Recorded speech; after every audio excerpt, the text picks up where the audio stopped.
Welcome back to the channel, Crafters. Today, we're embarking on an epic architectural journey in Minecraft, building a giant library with enchanting rooms. This isn't just about throwing some bookshelves together, we're talking about a grand, multi-level structure. A true sanctuary of knowledge and mystical power. So grab your pickaxes, your stacks of wood, and let's get started. Our first step, as with any major build, is planning. We need a large, relatively flat area, or at least one we're willing to terraform. Think big. This library isn't going to be a small hut. Consider a central atrium, soaring ceilings, and multiple wings dedicated to different sections. For the exterior, I'm leaning towards a classical, somewhat Gothic design.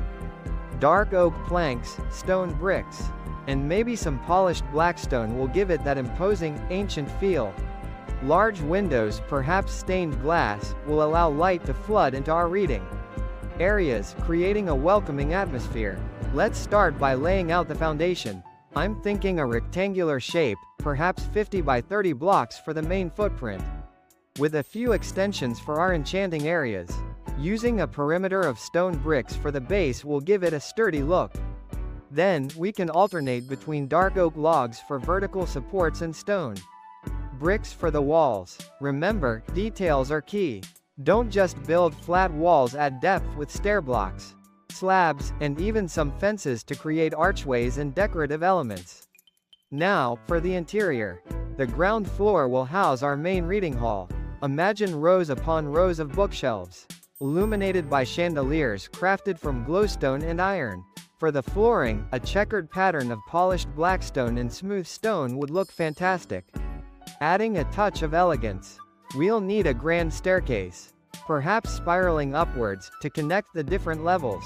This staircase itself can be a focal point, using a combination of quartz and dark oak for a striking contrast. Moving up to the second level, this could be dedicated to more specialized sections, or even private study rooms. Smaller, more intimate nooks for quiet reading are a must.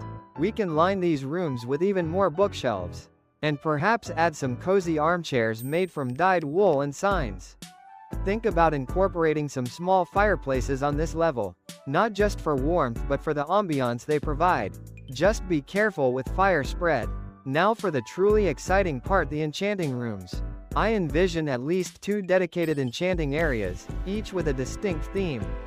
The first, a more traditional enchanting room, will be located in a secluded corner, perhaps in a small tower or an alcove off the main library. This room will feature the classic enchanting table, surrounded by 15 bookshelves to reach maximum enchantment levels. For decoration, we can use obsidian, and perhaps some end stone to give it an otherworldly, mystical feel. Lanterns or even soul lanterns will provide the light, casting an eerie glow. Our second enchanting room will be a bit more experimental. Maybe even a secret one.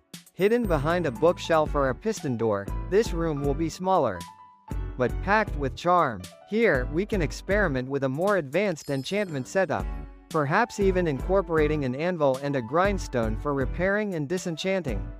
The aesthetic could be more arcane, with a ceiling made of purple blocks and some shulker boxes for storing enchanted items. Imagine a small cauldron in the corner, bubbling with a mysterious liquid, adding to the magic. No grand library is complete without some thoughtful exterior landscaping.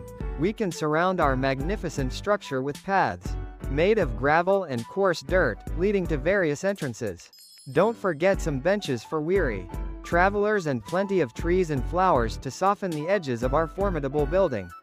A small pond or fountain near the entrance would also add a touch of tranquility. Throughout the entire build, remember to incorporate details. Small windows with trapdoors for shutters, intricate patterns on the walls, using stair blocks and slabs, and even custom banners can elevate a good build to a great one. Think about lighting as well. Strategically placed torches, lanterns, and glowstone can completely transform the atmosphere of your library, making it feel lived in and magical.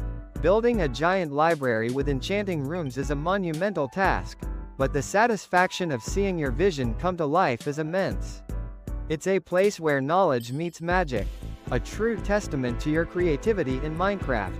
So take your time, enjoy the process, and let your imagination run wild. And when it's all done, you'll have a masterpiece to call your own, a grand library, ready to house all the wisdom and enchanted treasures your Minecraft world can hold. Happy building, everyone!